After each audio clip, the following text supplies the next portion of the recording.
Damai sejahtera Allah yang melampaui segala akal dan pikiran, kiranya memelihara hati dan pikiran saudara-saudara di dalam Yesus Kristus Tuhan dan Juru Selamat kita. Amin.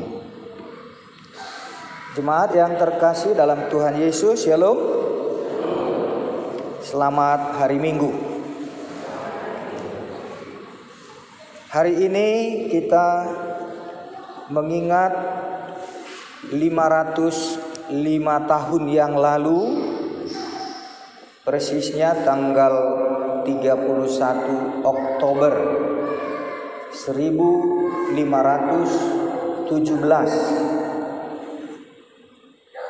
sebagai hari reformasi Martin Luther yang telah melakukan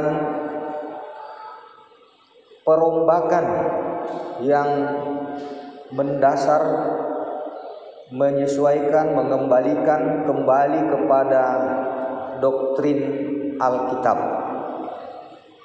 Maka kita bersyukur dan mengenang besok persisnya 505 tahun yang lalu Martin Luther sudah menyuarakan reformasi gereja. Inilah yang kita akan renungkan juga melalui firman Tuhan pada hari ini. Kemudian saya sudah beberapa kali mengamati ibadah kita, khususnya ibadah pagi ini. Begitu banyak anak-anak kita yang remaja, apalagi yang duduk di bagian belakang itu, terus hanya melihat handphonenya sendiri, tidak ada lagi peduli dengan seluruh rangkaian ibadah. Terutama ketika khotbah, tolong anak-anak kami supaya jangan percuma kedatanganmu ke gereja. Dan tolong kita sebagai orang tua supaya sungguh mengingatkan anak-anak kita jangan memainkan handphone untuk hal-hal yang tidak berguna, yang tidak ada hubungannya dengan ibadah selama di gereja. Karena itu kami mohon ya anak-anak kami mengasihi kalian, kami juga merindukan jiwa roh kalian sepenuhnya untuk memuji menyembah Tuhan. Jangan biarkan iblis merusakmu, hanya tubuhmu ada di gereja, tapi hati dan jiwamu sudah diikat oleh pengaruh-pengaruh handphone yang ada di tanganmu itu. Dan saya secara khusus juga mau menyampaikan pada hari ini dalam rangka persiapan anak-anak kita Perguru Malua, saya berminat untuk membekali anak-anak kita ini, terutama Perguru Malua, untuk latihan penginjilan. Karena itu tanggal 10 sampai 13, 4 hari, anak-anak akan mengikuti pelatihan sending di 3 ras. Karena itu sebagai gereja dan terutama orang tua, kami juga berharap kita baik secara spontanitas ataupun dari orang tua anak-anak kita Perguru Malua boleh mendukung untuk kebutuhan bagi kegiatan tersebut. Nah, karena itu kemarin saya pesankan kepada anak-anak kita Perguru Malua supaya nanti di depan pintu keluar mereka juga mempersiapkan, ada mungkin taken les atau mereka mempersiapkan untuk kita memberikan dukungan dana yang dibutuhkan untuk kegiatan tersebut.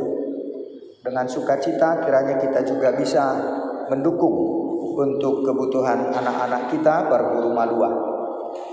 Demikianlah kami juga sangat bersyukur, berterima kasih atas kekompakan kebersamaan kita pada pesta Gotilon 2 minggu yang lalu. Kami juga melihat ada sukacita dari semua jemaat yang bisa ikut ambil bagian berpartisipasi, khususnya apalagi dengan lelang gotong royong. Nah, kami sangat bersukacita. Karena itu Amang Inang juga anak-anak kami yang sudah kemarin 2 minggu yang lalu pada lelang gotong royong ataupun ambil bagian dalam lelang yang khusus, yang sudah menyampaikan apa yang sudah diucapkannya, biarlah itu menjadi persembahan yang harum bagi Tuhan.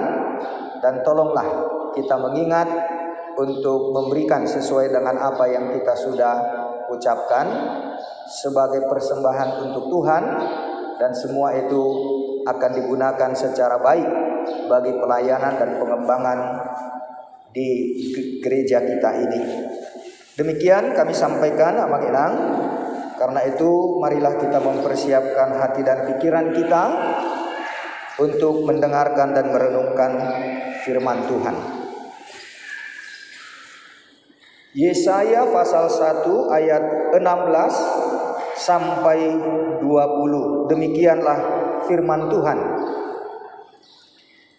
Basuhlah, bersihkanlah dirimu.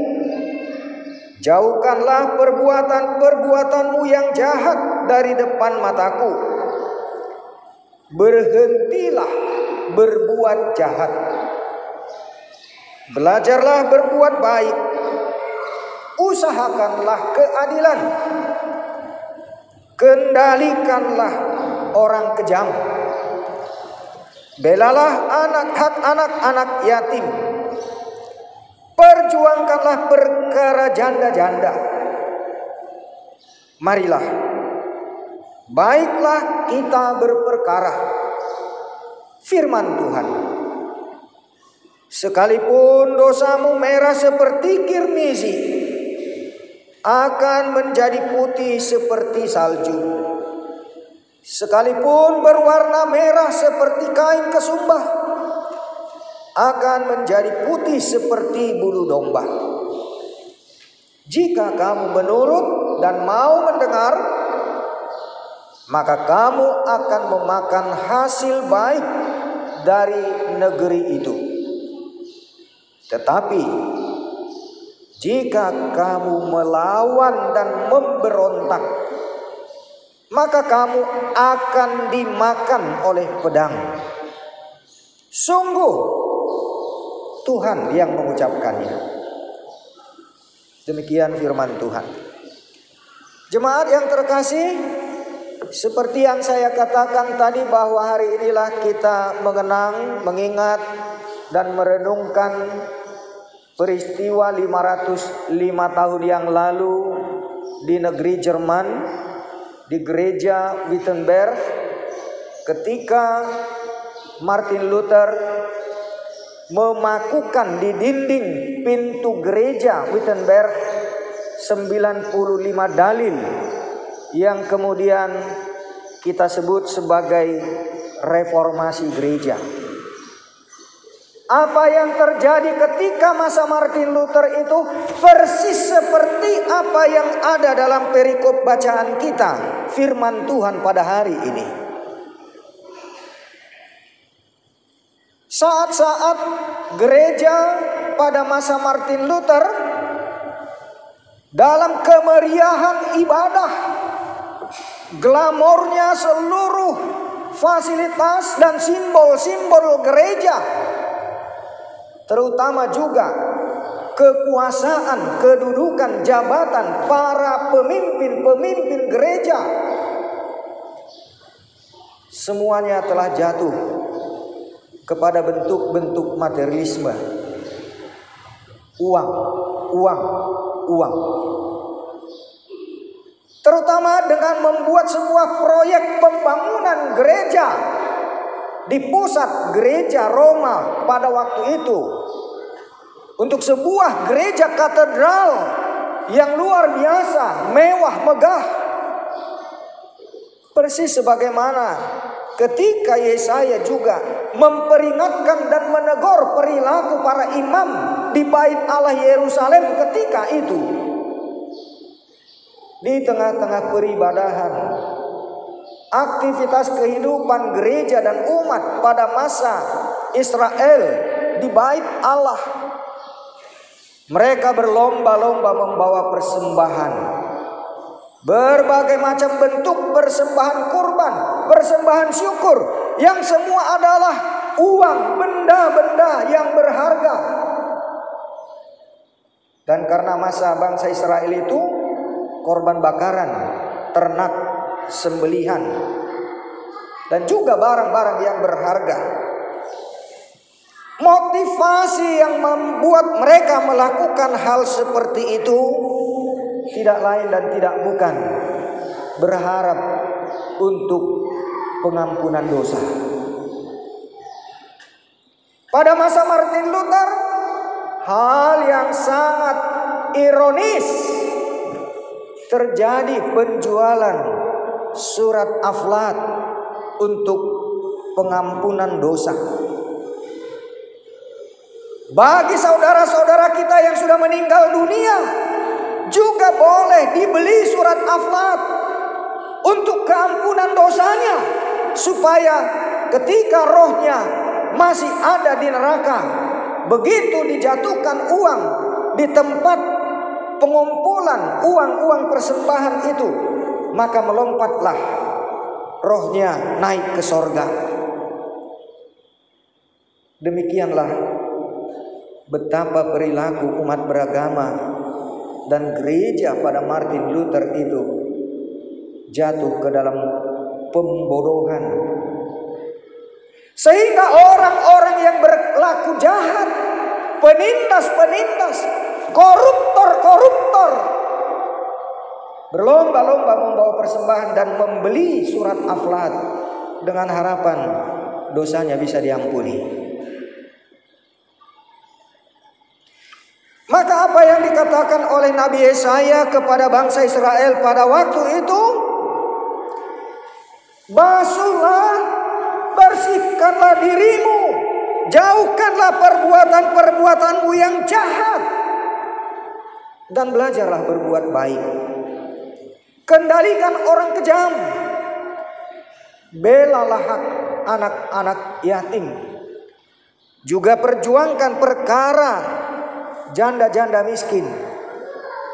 Orang-orang yang tertindas harus ditolong, tetapi yang mereka lakukan adalah menindas dan bahkan melakukan berbagai praktek-praktek ekonomi, bisnis untuk memperkaya diri tanpa peduli kepada dampak akibat bagi orang banyak. Oleh karena itu saudara-saudara, firman Tuhan pada saat ini mau mengingatkan kepada kita, dan inilah yang di Alkitab kita sudah jelas dan tegas mengatakan, tidak ada keampunan dosa oleh perbuatan baik apapun. Tidak ada keselamatan, penebusan atas dosa-dosa kita selain daripada Kristus. Darahnya Ia yang telah tersalib itu, di dalam Dialah ada keampunan dosa. Di dalam darah Yesuslah ada pengudusan hidup. Tidak ada melalui apapun perbuatan, cara-cara lain, kebaikan, amal saleh, kerajinan, ketaatan kepada hukum-hukum, tidak akan ada yang dapat menghapus dosa. Juga segala persembahan tidak akan bisa mengampuni dosamu.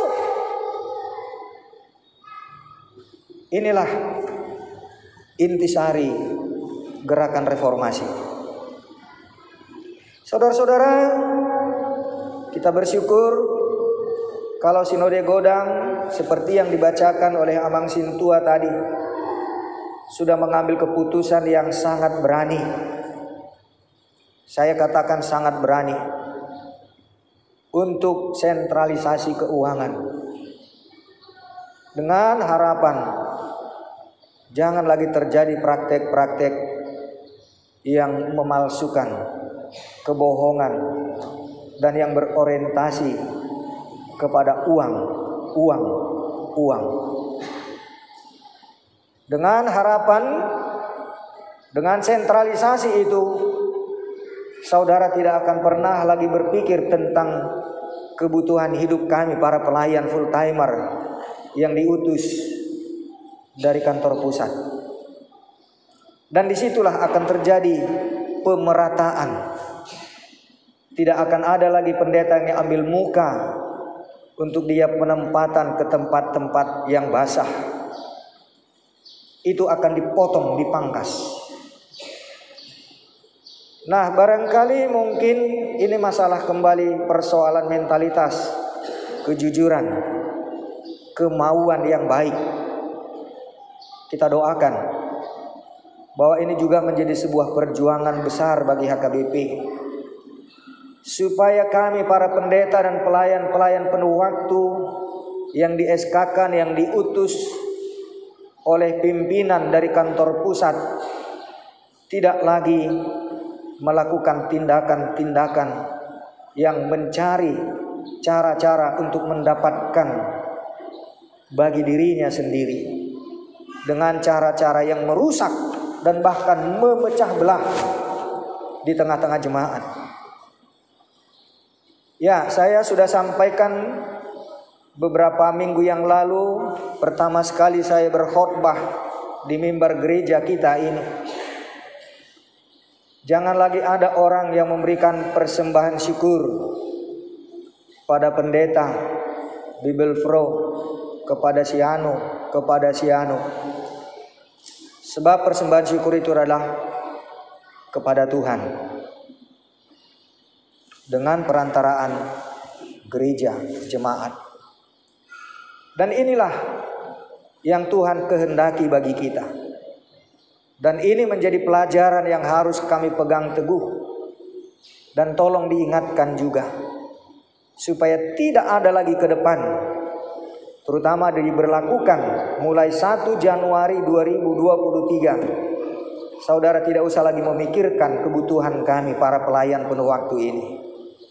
Jemaat ini tidak akan lagi mengupayakan dengan berbagai cara yang memberatkan bagi jemaat untuk kebutuhan hidup kami, karena kantor pusat yang akan mempersiapkan segalanya bagi kami. Nah, inilah kemajuan yang kita harapkan sebagai wujud dari reformasi 505 tahun yang lalu, ketika Martin Luther memperjuangkan gereja yang murni, konsisten di dalam kebenaran firman Tuhan, supaya jangan ada lagi hamba-hamba Tuhan, imam-imam yang materialistis, yang mata duitan, yang mencari kesempatan untuk mendapat tempat-tempat yang basah. Kita dukunglah di dalam doa.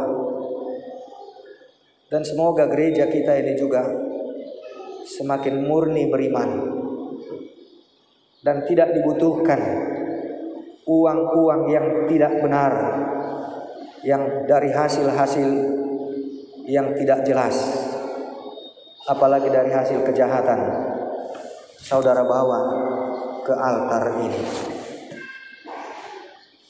Saudara tidak perlu memikirkan lagi kebutuhan bagi para pelayan. Karena itu saudara-saudara, datanglah dengan kemurnian hatimu. Jangan ada hambatan lagi dalam perilaku perbuatanmu, seolah-olah engkau orang yang layak di mata Tuhan dengan membawa persembahanmu yang besar-besar. Inilah reformasi untuk HKBP.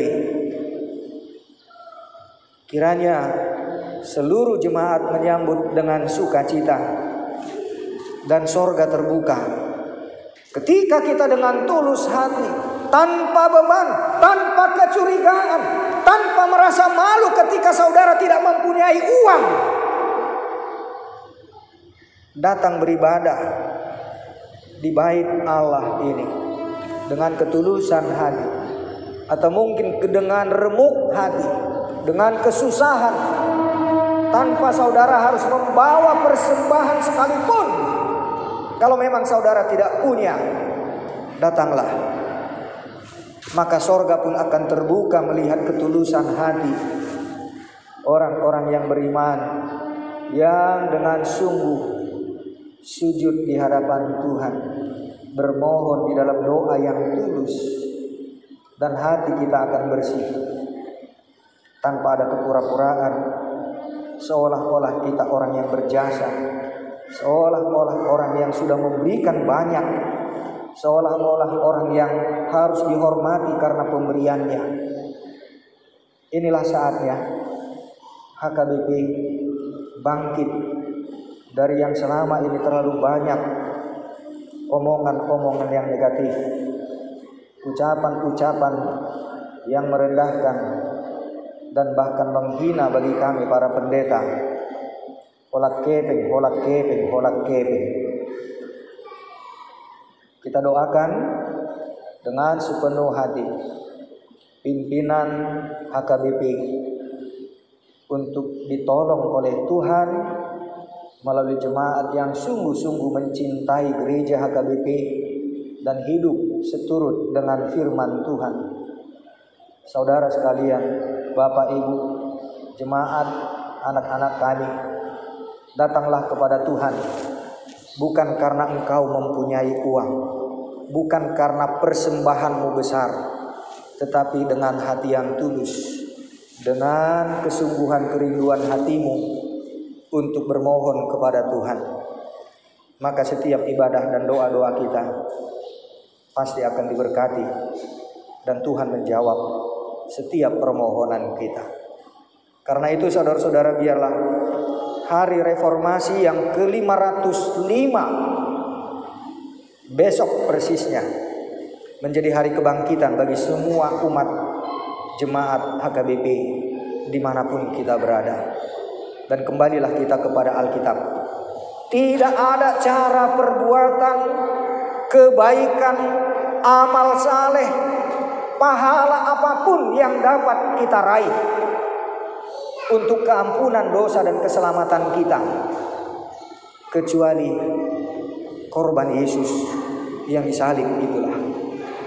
Itulah yang dinyatakan oleh Martin Luther dengan trilogi Sola Gratia, hanya karena anugerah Allah. Sola Fide, hanya karena iman di dalam Yesus Kristus. Sola Scriptura, hanya oleh firman Tuhan yang di dalam perjanjian lama dan perjanjian baru, Alkitab inilah jalan keselamatan. Tuhan memberkati. Amin. Tuhan Allah Bapa dalam Yesus Kristus, hati kami penuh ucapan syukur kalau hari ini Engkau mengingatkan kepada kami gerakan reformasi Dr. Martin Luther 505 tahun yang lalu telah melahirkan gereja-gereja reformasi di pelosok-pelosok bumi ini, sudah melepaskan diri dari ikatan-ikatan doktrin yang menyesatkan, yang membuat banyak orang menipu dirinya sendiri dan melakukan banyak kejahatan serta kepalsuan semata-mata karena mengharapkan pengampunan dan penghapusan dosanya. Tuhan, kami bersyukur kalau reformasi Martin Luther telah menghasilkan pembaharuan bagi pemahaman iman kekristenan kami, bagi kami juga umat-Mu, gereja sampai pada akhir zaman, kiranya juga boleh bertahan dan hidup seturut dengan doktrin keselamatan hanya di dalam Yesus Kristus, hanya oleh karena belas kasihan dan anugerah-Mu, hanya oleh karena firman Tuhan, Alkitab perjanjian lama dan perjanjian baru, kami boleh mendapatkan keselamatan. Berkatilah setiap umat-Mu ini Tuhan, dari anak-anak kecil, remaja, pemuda, juga kaum bapak, kaum ibu, kaum lansia, dan semua umat Tuhan yang datang beribadah ke gerejamu ini. Engkau berkati Tuhan. Segala pergumulan hidup, bahkan permohonan serta harapan cita-cita mereka, telah tersedia segala yang terbaik di dalam tangan Tuhan. Oleh karena itu Bapa, ketika umat-Mu datang dengan kesungguhan hati, dengan ketulusan hati, datang beribadah, berdoa, bermohon di bait-Mu ini, biarlah tangan-Mu terulur, menumpangkan tangan-Mu yang kudus untuk mengangkat segala beban hidup, segala penyesalan dan dosa-dosa, dan bahkan Engkau mengaruniakan roh kehidupan, berkat-berkat sorgawi yang memampukan mereka untuk meneruskan perjuangan iman di tengah-tengah kehidupan dunia ini. Terima kasih Bapa atas firman-Mu hari ini. Engkau memberkati juga pimpinan gereja kami yang telah melakukan keputusan di tengah-tengah sidang Sinode Godang HKBP dengan sebuah keberanian mempertaruhkan di dalam iman untuk Tuhan sendiri berperkara atas kehidupan hamba-hamba-Mu. Jadikanlah kami juga Tuhan sebagai umat yang sungguh hidup seturut dengan kehendak-Mu. Dalam nama Tuhan Yesus. Amin.